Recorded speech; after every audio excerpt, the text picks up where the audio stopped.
ਲੱਖ ਰੁਪਈਆ ਇਹਨਾਂ ਨੂੰ ਐਲਾਨ ਕੀਤਾ ਸੀ। ਹੁਣ ਮੈਂ ਸਰਕਾਰ 5 ਲੱਖ ਦਿੰਦੀ ਹੈ ਜਿਹੜਾ ਉਹ ਸਾਡਾ ਕੋਈ ਗੁਜ਼ਾਰਾ ਨਹੀਂ ਚੱਲ ਸਕਦਾ। ਕਿੰਨਾ ਚਿਰ ਅਸੀਂ ਸਰਕਾਰ ਦੇ ਪੈਸੇ ਜਿਹੜੇ ਆ 5 ਲੱਖ ਨੂੰ ਅਸੀਂ ਕੀ ਕਰਾਂਗੇ। ਸਾਨੂੰ 25 ਲੱਖ ਤੇ देना चाहिए ना, कुछ वगैरह नौकरी तो देनी चाहिए। पंजाब के जिला तरन में शराब कांड ने जहां एक तरफ 100 से भी ज्यादा लोगों की जान ले ली है, तो वहीं दूसरी तरफ 1 दर्जन से ज्यादा लोग अपनी आंखों की रोशनी खो चुके हैं। इनमें से ज्यादातर लोग मेहनत मजदूरी करने वाले थे और अपनी थकावट मिटाने के लिए ये लोग 20 रुपए वाली शराब पीते थे, लेकिन इन्हें कहाँ पता था कि वही 20 रुपए वाली शराब इनकी आंखों की रोशनी और जान ले लेगी। यूँ तो आंखों की रोशनी खोने वालों और मृतकों के परिवारों का गम इतना है कि बयां नहीं किया जा सकता, लेकिन इन्हीं में से एक हैं सुखदेव सिंह, जिनकी कहानी सुनकर आपकी आंखों में भी आंसू नहीं रुकेंगे। अपनी पत्नी के सहारे चल रहा ये व्यक्ति सुखदेव तरन का निवासी है और तस्वीर में दिख रहा ये शख्स सुखदेव का छोटा भाई कुलदीप सिंह है, जो इस समय अमृतसर के अस्पताल में अपना इलाज करवा रहा है। दोनों भाई मेहनत करके अपने परिवार का पालन पोषण करते थे और सारा दिन मेहनत करने के बाद अपनी थकान दूर करने के लिए अवैध शराब की 20 रुपए की गिलासी पीकर अपनी थकान मिटा लेते थे, लेकिन उसी शराब ने इनकी ज़िंदगी में हमेशा के लिए अंधेरा कर दिया। पीड़ित सुखदेव सिंह ने बताया कि शराब पीकर जैसे ही वो घर पहुंचा तो उसकी तबीयत खराब होनी शुरू हो गई और अस्पताल जाते जाते उसे दिखाई देना बंद हो गया।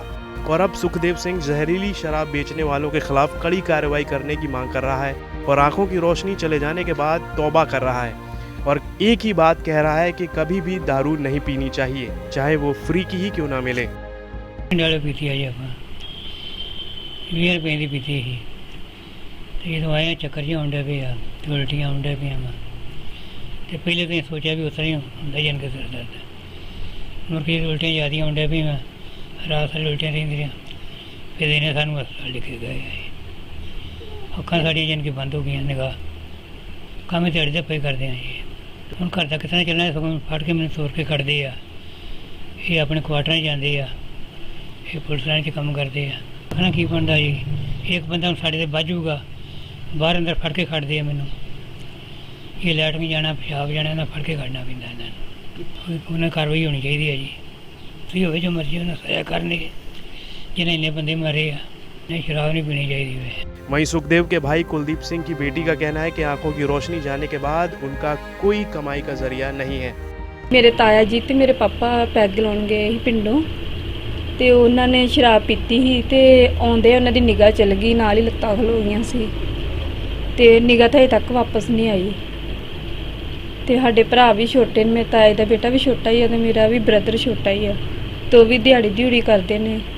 घर का तो बहुत औखा होना, क्योंकि चलो रल मिल के करते ही तो चलता ही, हुण तो निगाह जाना कुछ भी नहीं हो सकता। ऐसी ही दास्तां तरन के रहने वाले बुजुर्ग सविंदर सिंह की है, जिसने 20 रुपए की अवैध शराब पीकर अपनी आंखों की रोशनी खो दी। सविंदर सिंह का बेटा जगरूप सिंह मेहनत मजदूरी करके अपने परिवार का पालन पोषण करता था, मगर अब पिता की आंखों की रोशनी चले जाने के कारण उसे अपने पिता की देखभाल करनी पड़ी है। घबरा पैंडे पे मुड़ के खां कर असर पै गया, मैं इन्हें बंद करो, नहीं बहुत खराब किया काम। पलेदरी करते हैं स्टेशन से, हूँ की चढ़ना बस गए। की होना चाहिए जी? फांसी होनी चाहिए जी। नहीं अजे तक दीदा कख नहीं, कुख नहीं दीदा ना जी। बाकी बननी की है जी, कोई नहीं। नौकरी नकरी चाहिए एक दी बच्चे नूं जी। इन्हां दा शराब पीण दे कारण अखां दी रोशनी चल गई पक्की। अज ही मैं हॉस्पिटल लेके गया अंमृतसर, तो उन्होंने कहा भी नहीं मुश्किल है बहुत, कोई इन्हां दी निगाह नहीं आ सकती। तो मैं तो इहो सरकार नूं बेनती करना चाहता। तो वेखो आ मेरे 2 बच्चे है 3 जी, तो अगे लॉकडाउन होया, तुहानूं पता दिहाड़ी दा पता अगे नहीं मिलता। मैं मिस्त्रियां मगर दिहाड़ी जाना जी, तो हुण मैनूं काफ़ी दिन हो गए आ, 2 दिहाड़ियां मैं लाइयां 600 रुपये दियां। तो जिद्दन ये बीमार होए आ, तो मैं किसी तो 1000 रुपया फड़ के खड़िया, बड़ी मुश्किल जी। उधर मुख्यमंत्री कैप्टन अमरिंदर सिंह ने तरन में जिन परिवार के सदस्यों को जहरीली शराब पीने से आंखों की रोशनी चली गई, उन्हें 5 लाख रुपए की सहायता राशि देने का ऐलान किया है। साथ ही उन्होंने कहा कि इस मामले में सरकार कड़ी कार्रवाई करते हुए आरोपियों को सजा दिलाने में अहम भूमिका अदा करेगी। ਇਹਦੇ ਨਾਲ ਬੰਦੇ ਮਰੇ ਨੇ ਔਰ ਜਿਹੜੇ ਜਾਣਦੇ ਨੇ ਜ਼ਰੂਰ ਕਿ ਅਸੀਂ ਕੀ ਪਾ ਰਹੇ ਹਾਂ ਇਹਦੇ ਵਿੱਚ, ਉਹਨਾਂ ਤੇ 302 ਦਾ ਮੁਕੱਦਮਾ ਹੋਣਾ ਚਾਹੀਦਾ। ਇਹ ਸਰਕਾਰ ਨੇ 2 ਲੱਖ ਰੁਪਈਆ ਇਹਨਾਂ ਨੂੰ ਐਲਾਨ ਕੀਤਾ ਸੀ, ਹੁਣ ਮੈਂ 5 ਲੱਖ ਕਰ ਦਿੱਤਾ। पीड़ित परिवार मांग कर रहे हैं कि जिनके घरों में कमाने वाला सिर्फ एक था तो उसका 2 लाख या 5 लाख से कब तक गुजारा हो सकेगा। इसलिए सरकार को सहायता राशि बढ़ानी चाहिए और पीड़ित परिवार के किसी सदस्य को नौकरी भी देनी चाहिए। तरन तारण से पंजाब तक के लिए जगदीप सिंह की रिपोर्ट।